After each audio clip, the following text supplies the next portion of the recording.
Bom, pessoal, dando início às nossas aulas remotas, vou iniciar com o tema hanseníase, e essa aula, por motivos de organização, vai ser dividida em duas, certo? Esse primeiro momento, nós vamos falar de epidemiologia e quadro clínico. Num segundo momento, vamos falar de diagnóstico e tratamento. A hanseníase, ela também era conhecida, e o termo mais usado no passado era lepra. Ainda é usado em muitos países, porém, por questões de uma certa estigmatização, esse termo foi sendo extinto ou menos usado para dar preferência ao termo hanseníase, né? Caracterizada por uma infecção bacteriana, pelo Mycobacterium leprae, é um bacilo alcoácido resistente, gram-positivo, que está presente de forma intracelular, predominantemente nos macrófagos. Ele apresenta uma alta infectividade, porém baixa patogenicidade, ou seja, a transmissão ela é relativamente fácil, porém o poder de induzir doença ele é menor.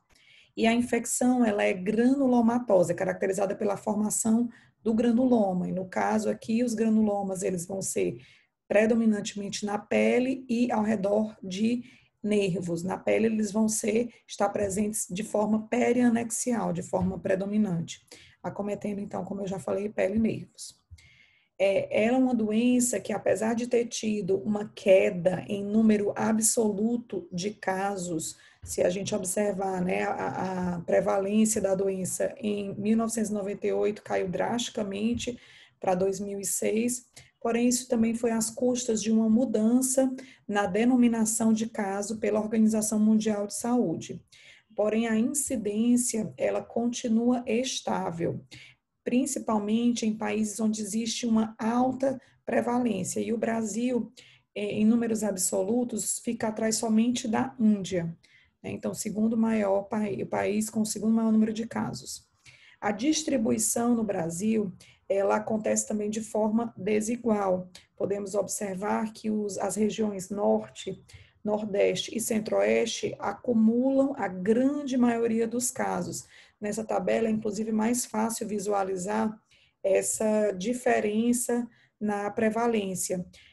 O ideal pela OMS seria de até um novo caso para cada 10 mil habitantes, mostrando que a região norte, nordeste e centro-oeste estão bem acima desse alvo a ser atingido. O contágio ele se dá por meio de secreção nasal de pacientes com formas multibacilares, né? Que no caso a vichoviana seria a forma polar dessas formas multibacilares. Porém, somente 10% dos pacientes que entram em contato, que são infectados, manifestam uma doença clínica. E o período de incubação da doença é bastante longo, outra coisa que dificulta muitas vezes a identificação do caso índice para melhor controle epidemiológico. Nos casos de doença MHT, esse MH é a sigla para mal de Hansen, tuberculose seria a forma paucibacilar polar, né, dura em torno de 2 a 5 anos, enquanto que na forma virchoviana, MHV, tem um período de incubação mais longo. Alguns fatores, eles são preocupantes, como a presença em crianças e adultos jovens, como sendo uma população mais suscetível a uma nova infecção, né? Algumas alterações genéticas também, elas variam de um país para outro, de uma região para outra, mas também conferem uma maior suscetibilidade. Por isso, não só fatores do próprio da própria bactéria, do micobactério, mas também fatores de suscetibilidade individual parecem predispor à infecção e aparecimento de doença. Em termos de HIV, isso às vezes é bastante questionado, não há uma definição de aumentar a suscetibilidade à hanseníase, porém, sabe-se que esses pacientes, eles quando desenvolvem hanseníase, eles tendem a ter formas mais instáveis, ou dimórficas, ou borderlines, né? MHP seria para mal de Hansen borderline. E existe também um risco aumentado de reações rancênicas, que nós vamos falar o que é isso na segunda aula. Então, o que que acontece em termos imunológicos? Existe uma tentativa de proteção tanto por meio de imunidade inata, né, integridade dos epitélios, as células da própria imunidade inata e a IgE de superfície têm um papel importante em tentar diminuir, barrar essa infecção para que não haja a necessidade da formação de uma resposta celular ou adaptativa. E é essa resposta celular que vai ser importante e que vai, dependendo da predominância, fazer com que o indivíduo ele tenha um fenótipo mais para um polo paucibacilar ou para um polo multibacilar. Quando a resposta celular está exacerbada, ele migra para o polo tuberculoide, a resposta TH1 predominante. Quando predomina a resposta TH2, é uma imunidade humoral, ele tende a migrar para o polo virchoviano, e aí, nesses casos, é possível identificar no soro um anticorpo bem específico contra uma proteína da membrana, um glicolipídio fenólico na membrana do micobactério. E como ela se manifesta? Então, a hanseníase ela é apresentada de uma forma espectral, desde um polo tuberculoide a um polo virchoviano, e existem as manifestações da hanseníase dimórficas no centro, certo? Porém, para simplificar, a OMS em 88 criou critérios para separar em dois grupos pacientes que tinham características mais de uma infecção paucibacilar ou multibacilar. E esses critérios se dão principalmente com base no número de lesões e ou a presença de baciloscopia positiva.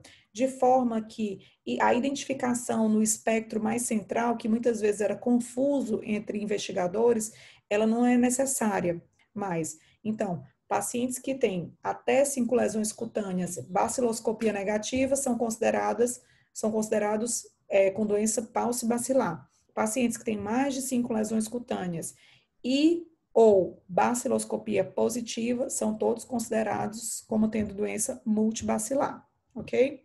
Então, vamos passar para descrever os achados clínicos de cada uma dessas apresentações espectrais.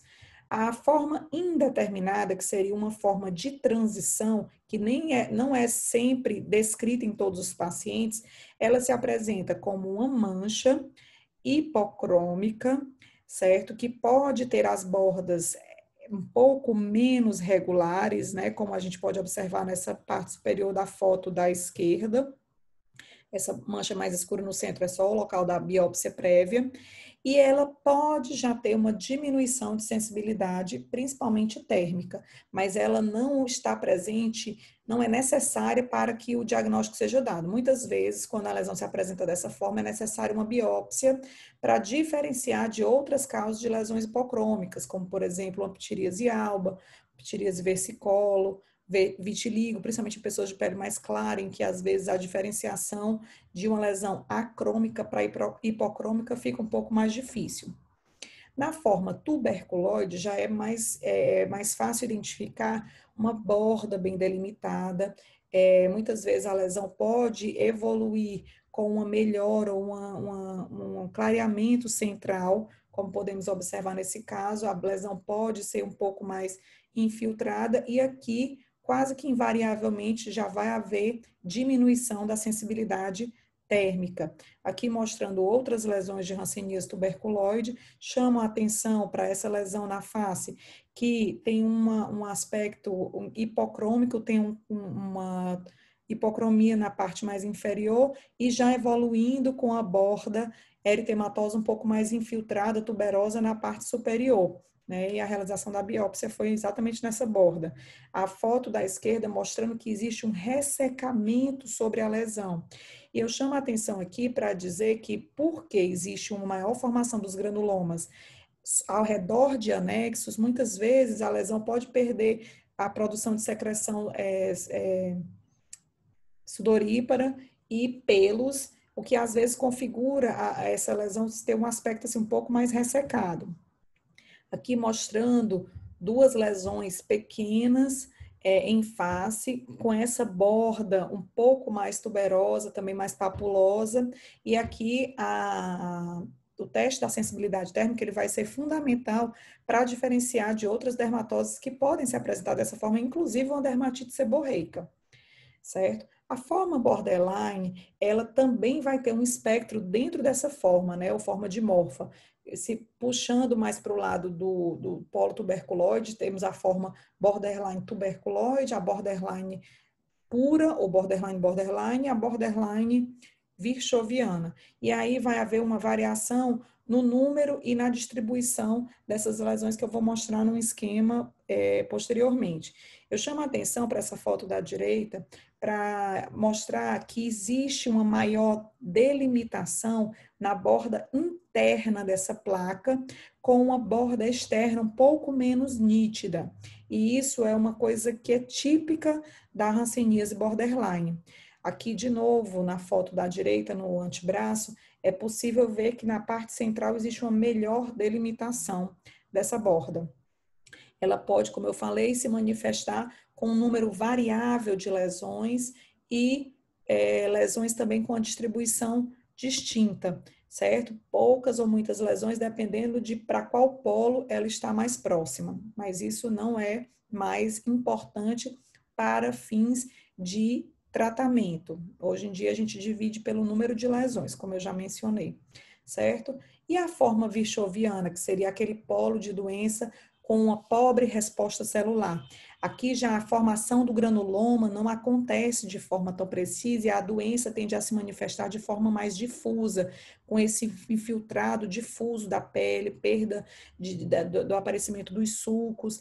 Muitas vezes pode estar associada à madarose, como podemos observar nesse paciente, né? A queda dos pelos da parte mais distal dos supercílios, uma infiltração de lóbulos de orelha, uma infiltração labial. Aqui é bem mais fácil observar essa infiltração e até perda de definição do lábio, inclusive aparecendo pápulas na região do nariz, na região do lábio superior, né? Essa pele mais infiltrada difusamente. Aqui é inclusive com uma queda do dorso nasal, né? O nariz em cela por conta de destruição óssea, um infiltrado também do lábio, inclusive da língua, certo? Infiltrado também do lóbulo de orelha, como nós já mencionamos. E podendo, se não identificado e tratado, evoluir ao longo de anos para uma facies leonina, que o paciente teve praticamente perda total do supercílio, uma facies bem infiltrada e lóbulo de orelha.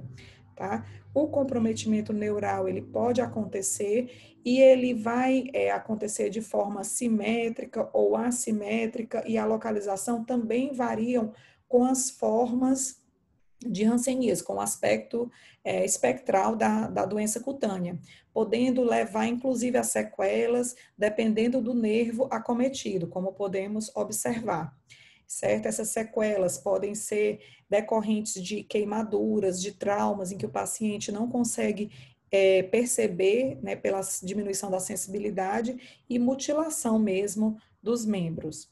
Tá? E esse slide aqui, finalizando essa primeira parte, dá uma ideia de como as lesões estão distribuídas quando você vai para o polo tuberculoide típico ou polar, que seria esse mais o vermelhinho, indo em direção ao polo lepromatoso ou virchoviano, mostrando que o número de lesões tende a ficar mais simétrico e em maior número à medida que se caminha de um polo para o outro, ok?